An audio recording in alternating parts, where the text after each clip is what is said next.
Welcome into NBA Now here on Chat Sports. I am your host, Harrison Graham. Lots of NBA news, rumors flying around, including a potential offseason trade. We will discuss that later on in the show, so stay with us. But let's start with the Lakers first.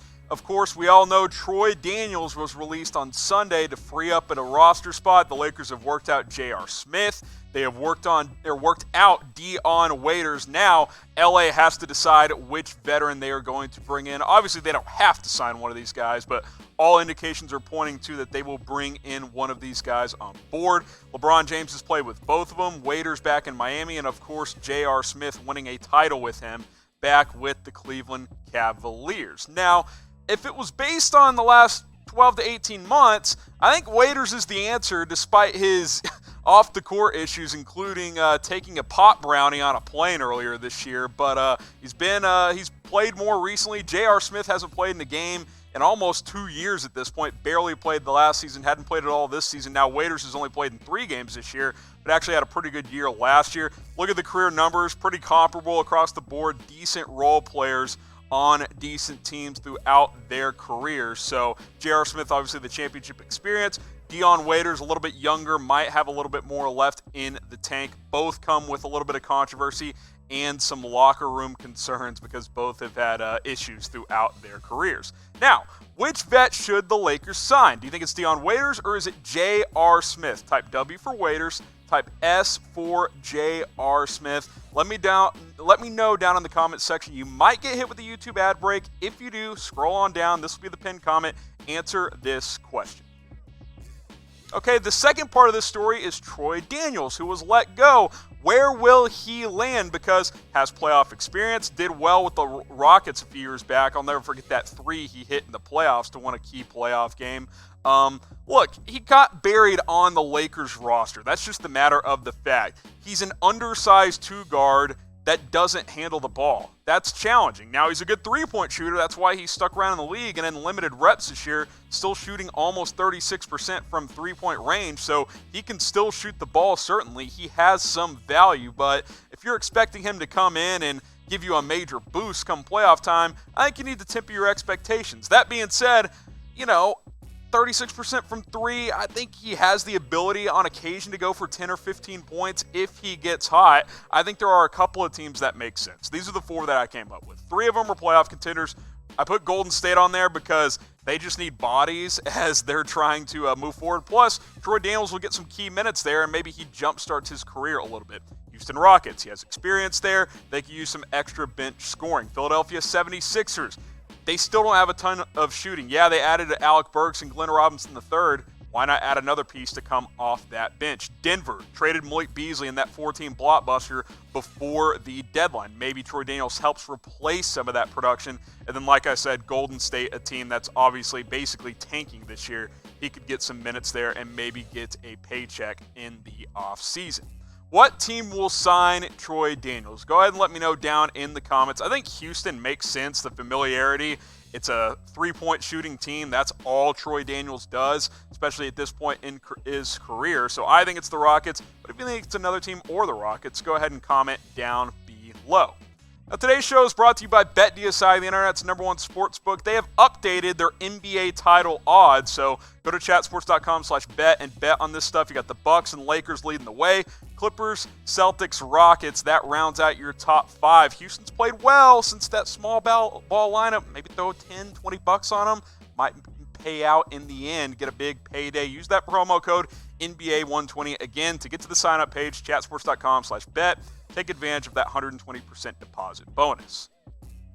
Now, Steph Curry, it looks like he could be returning this week. Did a scrimmage with the Warriors G League team on Monday. No issues, no setbacks. He was good to go there. Now, he's not going to play tonight. If you're watching on Tuesday, not playing in the Warriors Tuesday night game, but could play Thursday against the Raptors. He's missed the last 4 months, only played in 4 games this year. And look, I was on team why play this year, but they traded for Andrew Wiggins, so I think there is value in bringing him back and seeing how he fits with the Warriors' new wingman in Andrew Wiggins. I think bringing Curry back makes sense in that regard, and then you get some extra reps heading into next year when we expect the Warriors to be back in the mix. So what do you guys think? Should Steph Curry return this season? Type Y for yes, type N for no. Before the Wiggins trade, I would have said no. I would have said, hey, Steph, go hit the golf course for a couple of months. We'll see you next season. You've had a lot of wear and tear on those tires going to a ton of NBA Finals.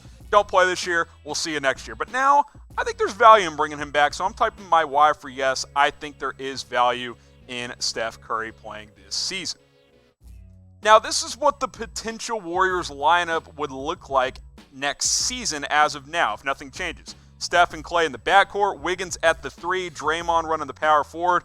And then I put free agent / draft pick at center. Maybe James Wiseman out of Memphis could be an option there. The Warriors are projected to have a top 5 pick. They have the worst record in the NBA as of now, so they have a good chance of getting a player like Wiseman in the NBA draft. That's a contending lineup in the Western Conference. I'm excited to see what they do next season. I'm also excited for you guys to subscribe to Chat Sports. We just crossed the 160,000 mark in the last couple of days. Let's keep it going. Let's get to 200,000 by NBA free agency. I'm setting the bar high. You see the link down below, youtube.com/chatsportstv. We have the latest rumors, news. Our offseason coverage, it's as good as anyone out there. We're live multiple times a day during free agency. We're live for the NBA draft. Had a huge watch audience for that last year. We expect the same this year. Hit that big red button for the latest NBA coverage here on Chat Sports. All right, this is the offseason trade I alluded to earlier, and I'm surprised we're just now hearing about this. Al Horford from the 76ers. The fit has not worked next to Joel Embiid. They tried to sign him, slide him back to power forward where he played earlier in his career. Modern NBA, Al Horford, Joel Embiid, they can't play together. You can only play one on the court at the same time, which is why he's been moved to the bench unit. He has not played well.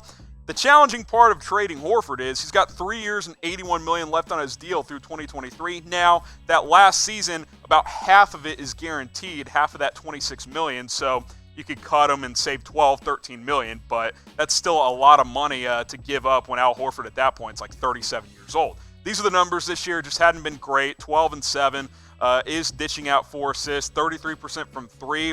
They expected that number to be higher. I just don't like the fit next to Embiid. I thought it was a bad signing at the time. I definitely think it is a bad signing right now. I don't love what Al Horford's fit has been with the 76ers. I think they will try to trade him in the offseason. CBS Sports threw out this proposal. I'll be curious to see what you guys think.